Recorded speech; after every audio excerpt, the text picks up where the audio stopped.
Why do Nigerians and Ghanaians hate each other? It's a question. You see why Nigerians and Ghanaians hate one another. But it's a question, sha. It's a question. But I don't really hate one another. Ghana hate Nigerians or Nigeria hate Ghana. I don't. What do you really understand that? Do you have the questions? If you have a question, the comment section is for you. But we are going direct to the video. We want to know the reason why Ghana and Nigerians are dragging one another. That one is very important. But for the hating, I don't really see it like form of hate.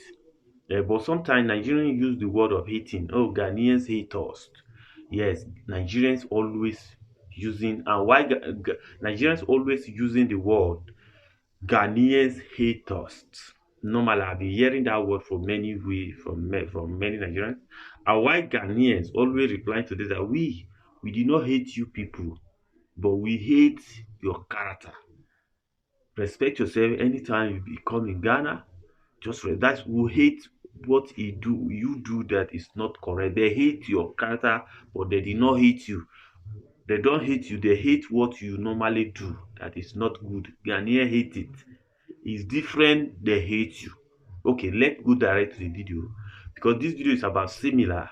You know, see Ghana and Nigeria, some people are saying it like they look similar, but let's look at the story. From the story, then we go directly similar today. That's what you're going to learn in this video. This question often leads back to the Ghana Must Go saga of the early 1980s. Amid economic downturn and rising unemployment, Nigeria under President Shehu Shagari turned xenophobic against Ghanaian immigrants. Initially welcomed for work, these immigrants soon became scapegoats for Nigeria's economic challenges. In 1983, the situation escalated when President Shagari issued an executive order to expel over 1 million Ghanaians.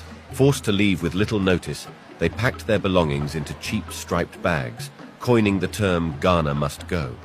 This mass deportation was chaotic and deeply humiliating, fracturing Ghana-Nigeria relations and sowing seeds of resentment that lingered for decades. This painful episode left an indelible mark on the collective memory of both nations, overshadowing their shared culture.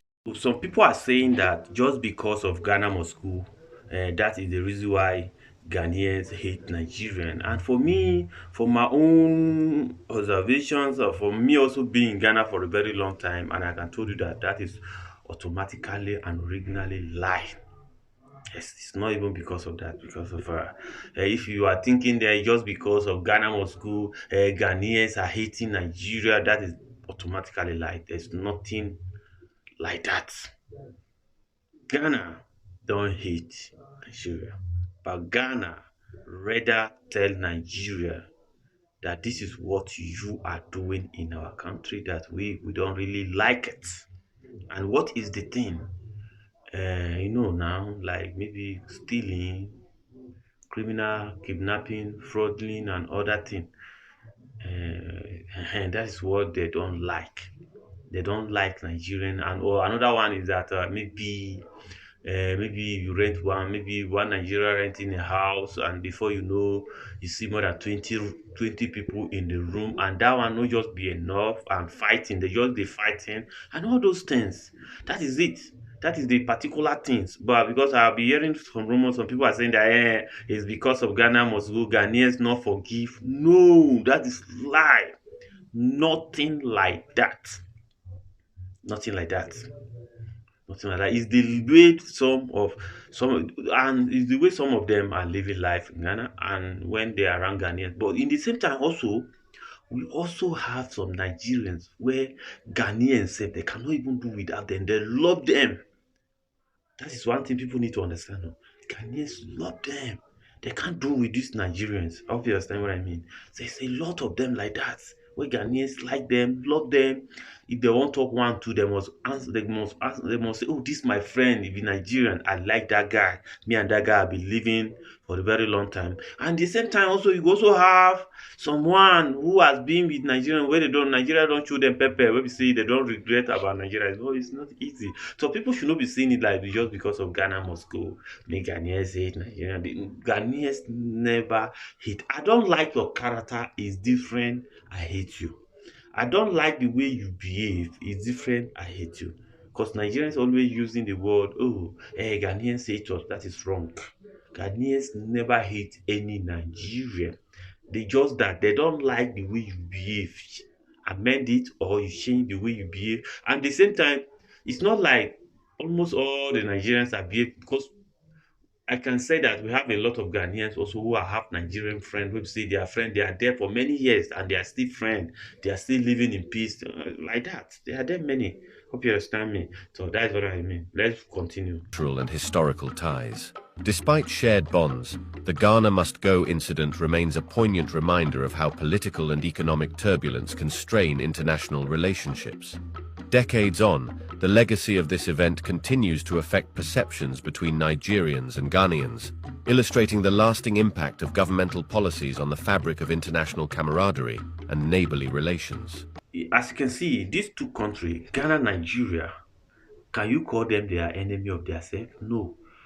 Because they are like husband and wife now. Yes, you can call them husband and wife. They go fight tomorrow again.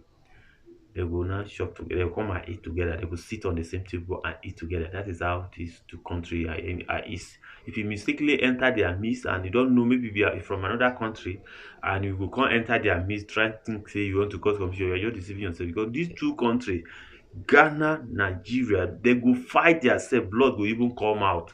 2 days, 3 days, you go see them sitting down on the same table and eating. Hope you understand. But at least we need to correct ourselves that Nigerians need to understand that these Ghanaians don't have hatred towards you. They don't have, to be honest, Ghanaians don't have any hatred towards Nigeria. But what Nigerians are doing to Ghanaians sometimes, is it fair? That is the question because they are different. What Nigerians are doing to Ghanaian is different. And when Ghanaians try to come out and complain about, oh, this Nigerian, this is what you are doing to me, that it turned into insults. Okay. But we are not going to talk about that one again. We are going to talk about a comparison like Ghana, Nigeria. You know, see, Ghana and Nigeria, they always debate of comparing two countries together. Okay, now let's go to National Ghana TV where they are trying comparing the president and other together. Let's watch and see and maybe you will learn something important from there because that is part of Ghana Nigerian content. Okay, let's go there. This is Metro TV. Yes, they are doing this comparison on Metro TV. Okay, let's see this. Let's watch the video. Did that. Let's then roll up through the similarities again. We're going to put some photographs up. What's the similarity between Chief Obasanjo and Fly Lieutenant Rawlings? They didn't like each other at all in the time of the Rawlings' lifestyle. But what's the similarity? Chief Obasanjo handed over the Nigerian power to civilian Shehu Shagari. In 1999, he came back to power by election. Flight Lieutenant Rawlings handed over power to Dr. Liman. Then he did the coup in 81. In 1992, during Ghana's Fourth Republic, he came back by election. So that's the similarity. Not particularly similar. You can call it contextual, but now look at the rest. Okay. Here is Umaru Yar'Adua, elected by the Nigerian people as president of Nigeria. Here is Professor J.A. Mills, elected by Ghanaian people later on, a year later, as president of Ghana. At the time Umaru Yar'Adua was elected. I'm coming for a minute. Don't be angry with me. You will still continue watching the video. Because when you watch Ghana and Nigeria, they always get having a comparison. And those their comparison always going the same. Can't you ask yourself? Then there's something that I don't really understand. But when you watch this video, what do you really understand by this video? Why this comparison between Ghana almost going similar? Do you answer yourself that question? Okay, you watch the video to the end and tell me what do you see, what do you learn from the video? Honestly, just watch. So there were concerns about his health, minimal concerns about whether he's healthy, whether he can run the Nigerian presidency. And so they selected Goodluck Jonathan to be a very strong young man to be his running mate.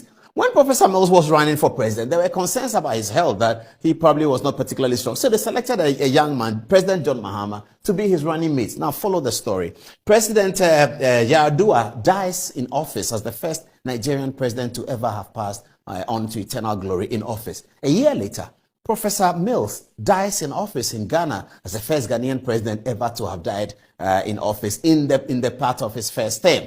Both of them die in their first term. Both of them are inherited by their vice presidents. Okay, so let's move on to the story. Who are their vice presidents? Goodluck Jonathan is vice president to Yar'Adua. John Dramani Mahama is vice president to Professor Mills. Now, what happens? See it again. Goodluck Jonathan goes on to complete the term of Yar'Adua and then runs his own election and he wins. He's elected.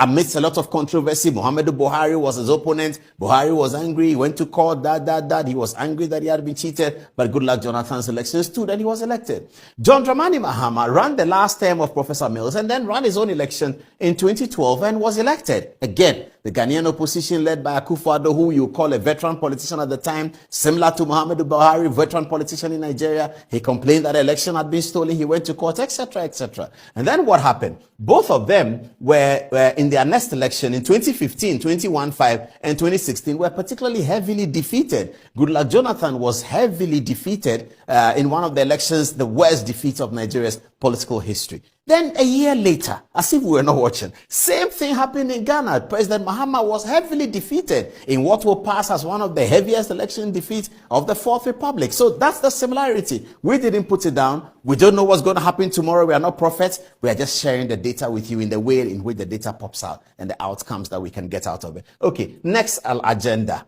Nana Akufo-Addo is a veteran politician. He's been around for a long time. He took over from President Mahama in a big election victory. Muhammadu Buhari is a veteran politician in Nigeria for a long time. He took over from Goodluck Jonathan in a big victory.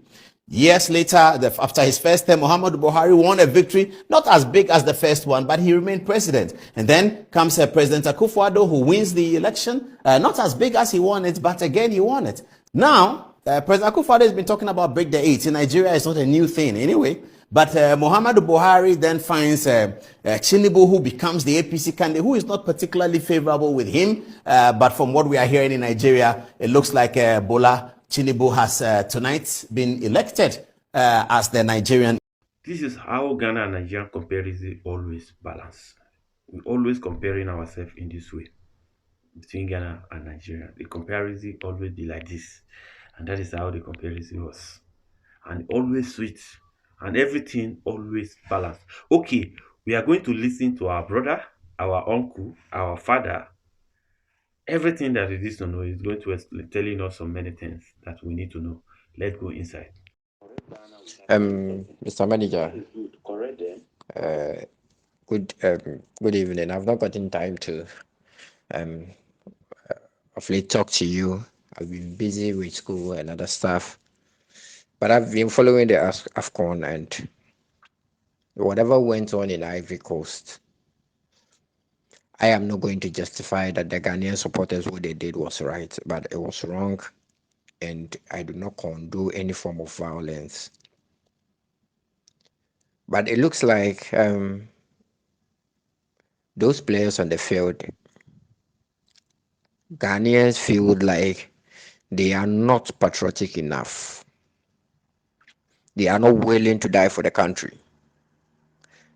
For Ghanaians to go to that extent of shaming their players publicly, destroying their buses, it means they were very angry. That's why I always tell you, Ghanaians are calm, they are very quiet, but when they are angry, they destroy things, they destroy everything. Look at what they did to their own players. They know them, they are Ghanaians, they are Ghanaian citizens. But it looks like these guys are not playing the national team because of the national crest, but they are playing the national team because of the money they are going to give to their family. That is the reason for their anger. Number two, I do not justify what the fans did. I don't condone any form of violence. But in a way, if the fans are angry, if the fans are insulting them, if the fans are shaming them publicly, if our celebrities are telling them they did not do well, they did not fight, they are right. They have all the rights to tell them. They have all the rights to do, not to beat them, but not to insult them. They have all the rights to express their grievances to them. They have all the right to shout at them, because it is taxpayers' money you use to go for that AFCON. You go there, you fight in camp, you do all sorts of things that brings the name of the country down. The only thing Ghana have right now, the economy of Ghana is going down, and the only thing Ghanaian believes in, the only thing that brings Ghanaians together, that brings peace into the country, is our blasters. And due to some individuals' selfish interest, the blasters too is not performing. Let's call a spade a spade. Those players, none of them deserve to wear the blaster jersey. We have seen a blaster team that performs better than them. We've seen players better than them. Blasters have seen better players than them. We had the likes of Michael Essien, Stephen Appiah, Samuel Jan, Suleiman Tari, Calvin Prince Boateng, John Mensah, John Pencil. They were all players who performed better than them. They were all players who played bigger teams, and they were dedicated. They sacrificed everything to play for the national team. But look at what we have now. The second issue I would like to address is, I would like to ask my fellow Nigerians, what is the difference between Yoruba? What is the difference between Yoruba and other tribes? Are they not Nigerians? It looks like the rest of the country have some special hatred for Yorubas. But upon my research and the little research and the little interaction I have had with some Nigerian friends I have here, it looks like the Yoruba people are more successful. So it brings me back to the point that Nigerians envy success. So if you are more successful than them, they envy your success. Listen, if Nigerians do not put away the tribalism, this guy is a Hausa, this guy is an Yoruba, this guy is from the north, this guy is from the south. If you don't put away tribalism, you will suffer. There is something going on in Germany. In Germany, the far right side, that is the Nazis, have risen up again. And their reason for rising up again is because of a Nigerian girl who have joined the Nazis, the far right. Now, the far right is pushing a bill to the German parliament so that all immigrants, more specifically Black Africans, will be removed from the country. And right now, Germany, there are a series of protests going on in Germany. The same Nigerian brother. It was the same Nigerian brother that came to UK, granted unnecessary interviews, that is making us suffer here as immigrants. Listen, I am not going to be, it looks like in my previous interviews, I have been very calm, I've been very diplomatic, but let's face the fact, it looks like the problem of Africa, Nigeria contributes to the problem of Africa. Yes, look at what went on in Mali and Niger. Niger as a sovereign state. We had there was a coup d'etat in Niger. Nigeria, you are a state. Per the ECOWAS law, there is no country can rise up. In fact, a member country cannot attack another member country. But Nigeria was willing to attack Niger, all because Niger, there was a coup d'etat in Niger. You have issues of Boko Haram. ISIS is killing your people in the north. They are kidnapping your girls. Security issues are there. But you guys are not helping. When some of you escape from Nigeria, or some of you migrate from Nigeria to Europe, instead of you to focus on yourself, develop yourself, provide a better life for your family down there, for some of your friends down there, so that you can help the little people, you can help people at home, you can help your friends at home. No, but rather they will come here, they will join the far right, they will join any other terrorist group, any other group, and thereby creating confusions and nuisance. Three Nigerians have been arrested and sentenced to 1 year imprisonment. Last few weeks, I was talking about the passport issues. Now, 3 Nigerians have been arrested and sentenced to 1 year imprisonment for this same passport issue.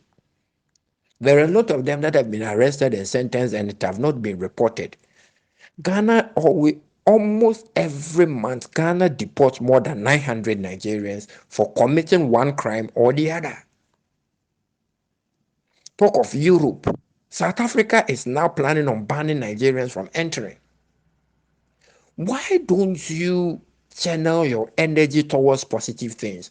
It is not by force. It is not force for you to celebrate your birthday so that people will come and eat. No. It is not. Nobody is forcing you to go out there, drive an expensive car, drive a flashy car. Nobody is forcing you.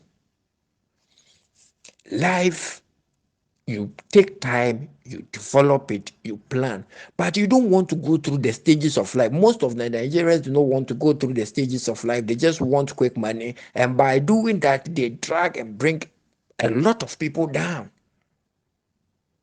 Right now, even if you are a black African living in the UK, as soon as they see you, they tag you as thief. Because as soon as they see you, the first country they think of is Nigeria. And if you are from Nigeria, then you are a thief. That is what they are saying. Sometimes I have to even explain myself. I'm not a Nigerian. For people to even accept me in an organization, sometimes I have to tell them I'm not a Nigerian, I'm a Ghanaian. Before you see that, oh, their faces lights up and they accept me. There are a lot of things going on, and you guys are not willing to even try and change. You are channeling your energy. Those from the south are saying the Yorubas are bad people, they are not good people, they are violent. Listen, statistically, the Yoruba people are more successful than even people from the south. Because the people from the south are lazy and they do not want to work. They want to find a quick money, a quick route and get money. Mr. Manager, Nigeria should stop this tribalism. Tribalism will only bring division. Tribalism will only bring division. Your chiefs are there driving flashy cars, driving big cars. They call themselves king, but they are not contributing towards the development of their locality. Come to Ghana. Utumvo Tutu have gone for loan from the UK government to develop his own traditional area. He went for loan from IMF to build a market for his own traditional area. There are schools, there are a lot of things Otumfuo Tutu is doing to help his own traditional area. What are they doing there? Instead of you, the youth, to stand up, rise up against the bad leadership, you are there and you are condoning whatever is going on. Your elections are being rigged here and there. Instead of you to rise up and speak against it, you buy internet bundle, you talk about a country that have practiced democracy for more than 30 years, and it is still practicing democracy. a country that is more developed than you, a country that their economy is more stable than you. You talk of Davido. If Nigeria is a better place, if Nigeria is more peaceful, if Davido had believes that Nigeria is better for him, he wouldn't have stayed in Ghana. If Burna Boy think Nigeria is better for him, for his business, for his investment, he wouldn't have stayed in Ghana. They are all staying in Ghana, doing businesses in Ghana, paying taxes in Ghana. Think Dangote is not staying in Nigeria. Why? The rich men in Ghana, the so-called rich men, the so-called wealth rich men in Ghana, they are all staying in Ghana. I can talk of Despite is in Ghana right now. Dr. Kweku Oten is in Ghana right now. They are all staying in Ghana because they know that in Ghana they are safe. Kidnapping here and there. Why don't we channel our energy? If Nigeria decides to talk about their government, if Nigeria decides to go on the internet, bash their government, you will get neighboring countries that will support you. You get neighboring countries that will rise up. But you are there envying somebody who is ahead of you. Mr. Manager, if we don't change this, our attitude, we are not going to progress as a people. We are not going to progress as Africans. That pull him down attitude, if we don't change it, we are not going to progress as Africans. Look at the AFCON. Nigerian team is not better than ours. Nigeria, their team is not better than ours. And what the Ghanaian supporters did, Nigerians did the same thing when Ghana came to score them and qualified for the AFCON. They destroyed everything in the stadium, including their team bus, insulted their players. So you guys do not have the moral right to condemn whatever they are doing, even though I do not agree with them. And I know that those people who engaged in that activity will be arrested and brought to justice. Thank you. Everyone, my name is Master Manager Nigerian. I just want to thank you for your time and everything. If you want to reach out to me, my WhatsApp number is there on the description below. Thank you. Bye bye for now.